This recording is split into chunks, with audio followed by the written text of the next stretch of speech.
Good day everyone. Today we'll be continuing from the last video about the vertical and horizontal line test, and then I'm going to show you guys how they are actually applied. So today we'll be doing inverse of quadratic functions. So if you are given this function and then they said you must draw this function and its inverse on the same set of axes, how would you go about it? Firstly, you have to algebraically determine the inverse. So how do we do that? We know that this thing can be written as y is equals to 3x squared, right? And then the first step in finding an inverse, you swap your variables. So you have your x this side and then 3y squared, and then you solve. So here you have with y squared x over 3, and then your y will be plus minus the square root of x over 3. That will be your inverse. Right?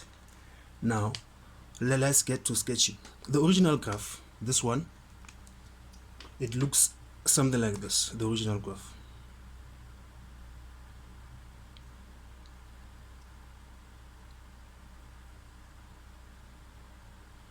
Right?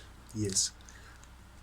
And then your inverse, remember, an inverse is a reflection of the original graph above the y is equals to x line.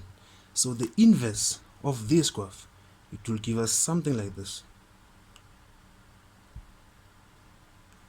That will be our inverse. And then after completing that, you have to perform the vertical line test. So if we were to perform the vertical line test, you can see that our vertical line test, if we were to perform it here, it will touch this graph 2 times, which means that your inverse is not a function. But we have ways in which we can even make the inverse to be a function. We do that by restricting the domain. How do you do that? We can restrict the domain of the original function of h of x. We can say, let's take values of h of x for which x is greater or equals to 0. So what does that mean? It means that this whole part disappears, and this lower part also disappears.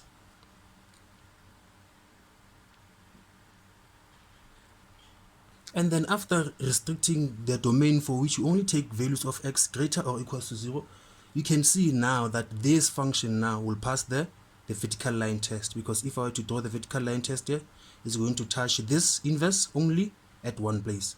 So now the inverse is a function also. We can also do it the other way around. By the other way around, I mean we can take the values of the original function, but this time we can say for values where x is less than or equals to 0. So how will that affect our graph? So if we redraw our graphs,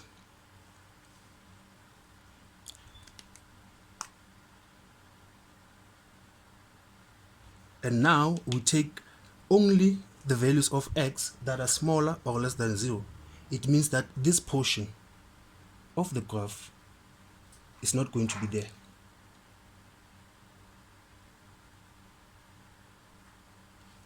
We'll only be left with this part from the original h of x, and we'll be left with this part down here, which is from our inverse. And then after doing that, if you perform a vertical line test, you can tell it will only touch the graph at one place. So if you draw a straight line here, it will touch there, straight line here, it will touch there. So the inverse here is also a function. So for your inverse to be a function, you have to restrict your domain.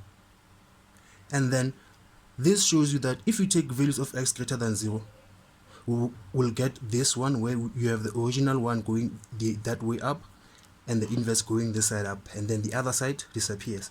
But if you restrict for values of x which are less than or equals to 0, you'll be left with these two proportions here. That also should indicate to you that in terms of the inverse,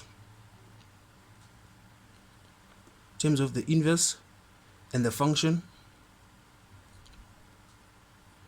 their domain and ranges are switched. By that I mean the domain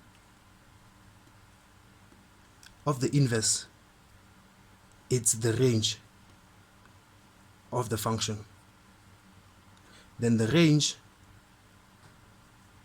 of the inverse is the domain of the function. Now going back to our inverse, here we have a what? A plus or a minus sign. So please be careful. If you are going to restrict your domain for values of x greater or equals to 0, it means that you only take the positive one.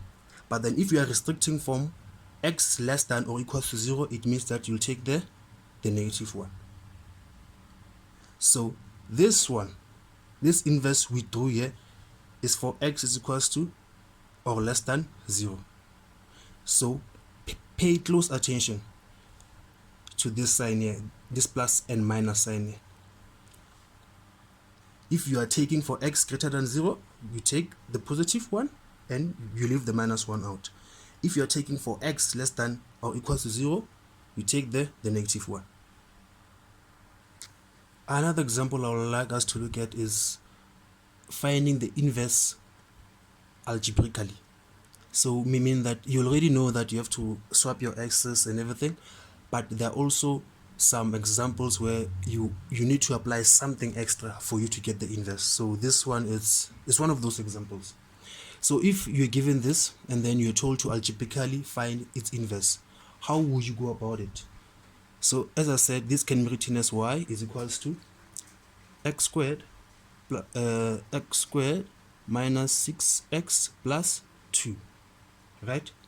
But then from here on, since you have a constant, you have to do something for you to be able to swap your variables.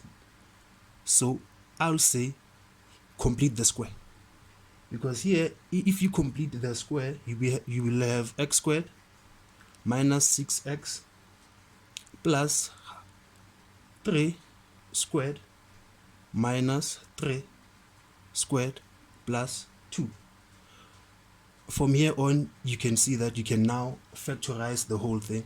So here you'll have x minus 3 squared minus 7 is equals to your y. And then on from here on, you can go then and determine your inverse. So you swap them around, and then you'll have x is equals to y minus 3 all squared minus 7. And then you can just simplify.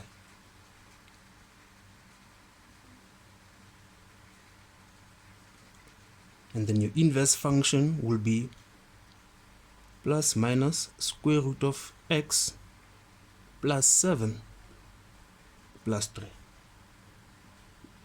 That will be your inverse.